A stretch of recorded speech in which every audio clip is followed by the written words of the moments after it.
નમસ્કાર મિત્રો, જય શ્રી કૃષ્ણ.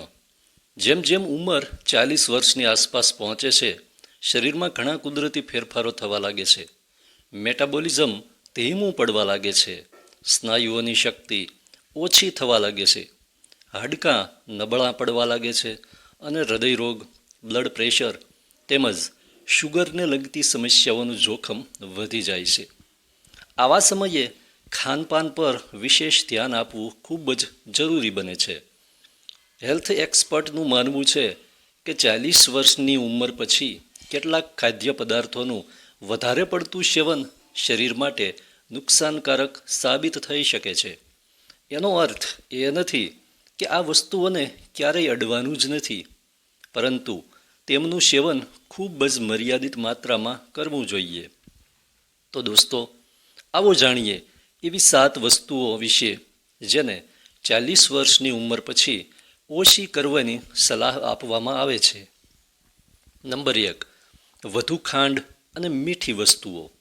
40 વર્ષની ઉંમર પછી શરીરની ઇન્સ્યુલિન સંવેદનશીલતા ઓછી થવા લાગે છે. આવા સમયે વધુ ખાંડ ખાવાથી બ્લડ શુગર ઝડપથી વધી શકે છે.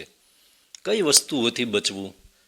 કોલ્ડ ડ્રિંક્સ, મીઠાઈઓ, પેકેટવાળા જ્યુસ, કેન્ડી અને ચોકલેટ, વધુ ખાંડવાળી ચા, કોફી.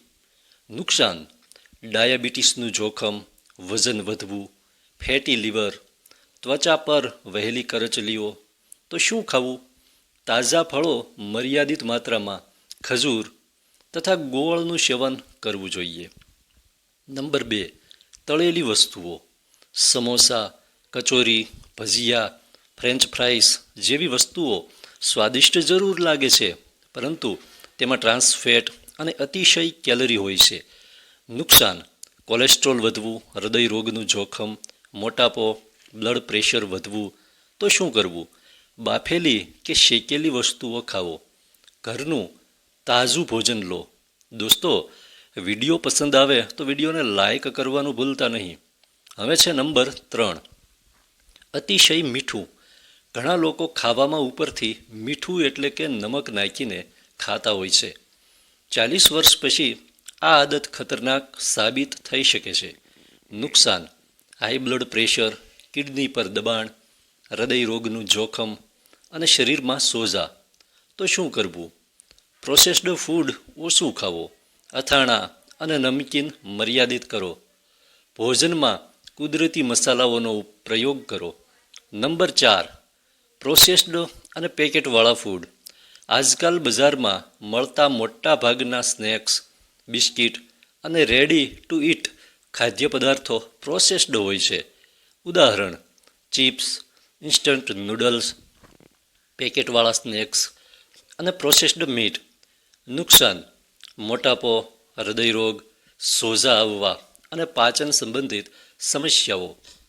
વૈકલ્પિક વ્યવસ્થા: મખાના, શેકેલા ચણા, શિંગદાણા અને ઘરનો બનેલો નાસ્તો. ચાલો મિત્રો, હવે જાણીએ નંબર 5. સફેદ બ્રેડ અને રિફાઇન્ડ મેંદો. મેંદામાંથી બનતી વસ્તુઓ ઝડપથી પચતી નથી અને બ્લડ શુગર ઝડપથી વધારે છે. તો કઈ વસ્તુઓથી બચવું? પીઝા, બર્ગર, નાન, સફેદ બ્રેડ અને બિસ્કિટ. નુકસાન: વજન વધવું, કબજિયાત, શુગરનું જોખમ અને પેટની ચરબી વધવી. શું ખાવું? મલ્ટીગ્રેન રોટલી, ઓટ્સ, દલિયા અને બ્રાઉન બ્રેડ. નંબર 6. લાલ માંસ અને પ્રોસેસ્ડ મીટ.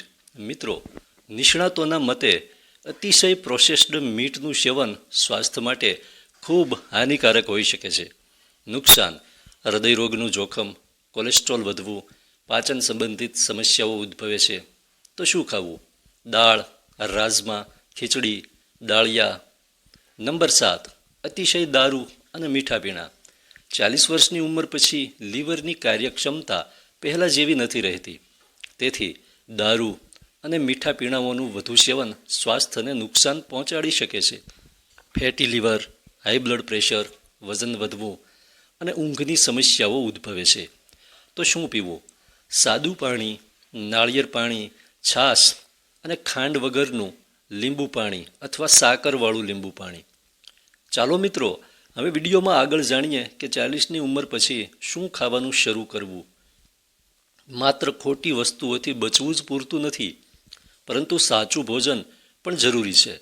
ચાલો જાણીએ કે તમારા ડાયટમાં કઈ વસ્તુઓ સામેલ કરવી, જેમ કે લીલા પાંદડાવાળા શાકભાજી, ઋતુ પ્રમાણેના ફળો, દાળ અને કઠોળ, દૂધ, દહીં અને પનીર, બદામ અને અખરોટ, ઓટ્સ અને દલિયા અને પૂરતું પાણી. આ બધી વસ્તુઓ તમે તમારી ડાયટમાં સામેલ કરી શકો છો. ચાલો હવે જાણીએ સ્વસ્થ રહેવા માટેની 5 જરૂરી આદતો. નંબર 1, દરરોજ 30 મિનિટ ચાલો. ચાલવું એ દિલ અને દિમાગ બંને માટે ફાયદાકારક છે. નંબર 2, પૂરતી ઊંઘ લો.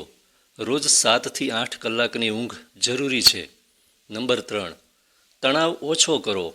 યોગ, ધ્યાન અને પ્રાણાયામ કરો. નંબર 4, નિયમિત સ્વાસ્થ્ય તપાસ કરાવો. શુગર, બ્લડ પ્રેશર અને કોલેસ્ટ્રોલની તપાસ સમય પર કરાવતા રહો. નંબર 5, ધૂમ્રપાનથી દૂર રહો. આ હૃદય, ફેફસાં અને આખા શરીરને નુકસાન પહોંચાડે છે. 40 વર્ષની ઉંમર પછી શરીરને પહેલાં કરતાં વધુ સંભાળની જરૂર હોય છે. વધુ ખાંડ, તળેલી વસ્તુઓ, અતિશય મીઠું, પ્રોસેસ્ડ ફૂડ, મેંદો, પ્રોસેસ્ડ મીટ અને મીઠા પીણાનું સેવન ઓછું કરીને તમે તમારા સ્વાસ્થ્યને લાંબા સમય સુધી સારું રાખી શકો છો. સાથે જ સંતુલિત આહાર, નિયમિત વ્યાયામ અને સારી જીવનશૈલી અપનાવીને વધતી ઉંમરે પણ પોતાની જાતને ફિટ અને ઉર્જાવાન રાખી શકાય છે. મિત્રો, આ માહિતી સામાન્ય જાગૃતિના હેતુથી આપવામાં આવી છે. કોઈ પણ સ્વાસ્થ્ય સમસ્યા, બીમારી હોય તો ડૉક્ટરની સલાહ લેવી. દોસ્તો, વિડીયો ઉપયોગી લાગ્યો હોય તો તેને લાઈક કરો, તમારા મિત્રો અને પરિવાર સાથે શેર કરો અને અમારી ચેનલને સબસ્ક્રાઈબ કરવાનું ભૂલતા નહીં. ફરી મળીશું એક નવા વિડીયોમાં. ત્યાં સુધી સ્વસ્થ રહો, મસ્ત રહો. ધન્યવાદ.